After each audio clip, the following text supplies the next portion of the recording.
There is not a doubt in my mind that DEI will return to most companies and institutions. Not a doubt. Why am I so sure, you ask? The numbers.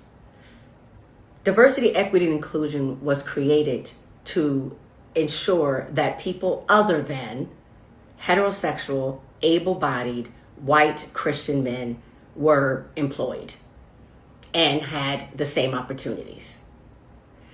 And so there are not enough of heterosexual, able-bodied, white Christian men in this country and in this world to satisfy the demands of the job force. The numbers, period, make it impossible for it to exist. So that's that. Secondly, when you do want to hire people, if you're telling people who are diverse, who are not white, able-bodied Christian white men, well, I'm sorry, we don't support diversity, equity, and inclusion. How many people are going to work for you? How are you going to cater to or entice employees that are not heterosexual, white, able-bodied Christian men? How is it going to happen? People are not going to work for you. And you want to have a workforce that is strong. How will you get the best candidates? How will you attract the best candidates? And then how will you retain the best candidates? No one is going to stay in a hostile work environment. So if they're not DEI initiatives, which are designed to help environments be welcoming to all people, which are designed to ensure that all people feel safe and also that they have opportunities to grow within their organization. If I don't feel that way, why would I stay with your organization? Why would I not go to another organization? So it's a business move to have DEI in place.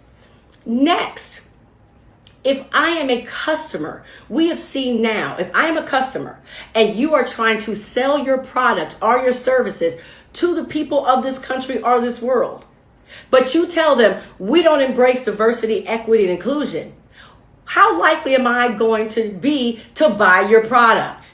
Zero. I'm going to go to the company that has shown me that they embrace and respect who I am. So as a business decision, companies must bring back DEI. Will it be rebranded? Absolutely. What they will call it next, I don't know. But it will be DEI 2.0. Period.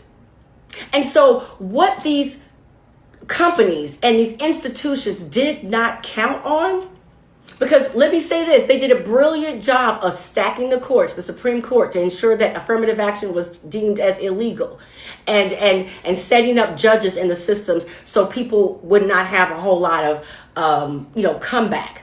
They set it up where on paper their idea looked good. They set it up to get rid of DEI. They have these small firms that are going and telling the companies, we are going to bury you in legal costs if you maintain DEI at these organizations, right? A lot of them took the bet, but they did not count on the resistance of the people. They did not count on the power of the people. They did not count on people saying, you know what? You don't support DEI, it means you don't support me. And guess what? I will not support you. I will not buy your products. They did not count on employees saying, you know what, then I'm going to start looking for a different job.